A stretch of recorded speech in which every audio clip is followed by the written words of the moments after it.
With the reinforcement installed, we can continue rebuilding the major beam end.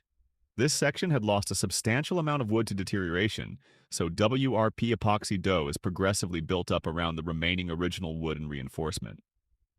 Rather than replacing the entire beam, we're reconstructing the missing material while preserving the sound original wood that remains.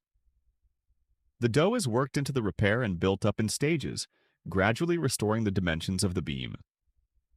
As more material is added, the original shape and profile begin to return. At this stage, we're focused on rebuilding the missing mass and establishing the overall shape. The repair will be refined further during the sanding and finishing stages.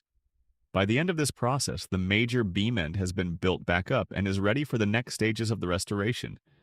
On another repaired area, the WRP epoxy dough has already cured and we can begin refining the surface. The repair is sanded to remove high spots, smooth the rebuilt area, and blend its shape with the surrounding original wood. This also prepares the surface for WRP Topping Compound.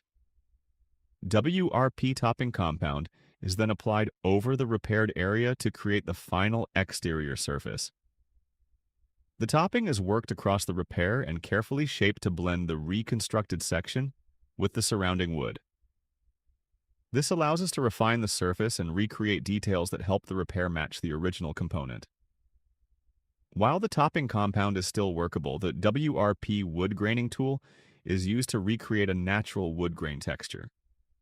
The tool is worked through the surface to form grain patterns that resemble the texture of the surrounding wood.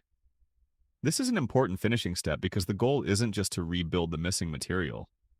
We also want the restored area to visually blend with the original wood once it's finished and painted.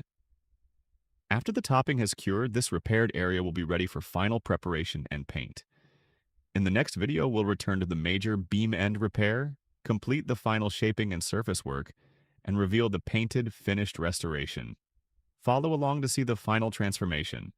Learn more about the WRP wood restoration system at getwrp.com.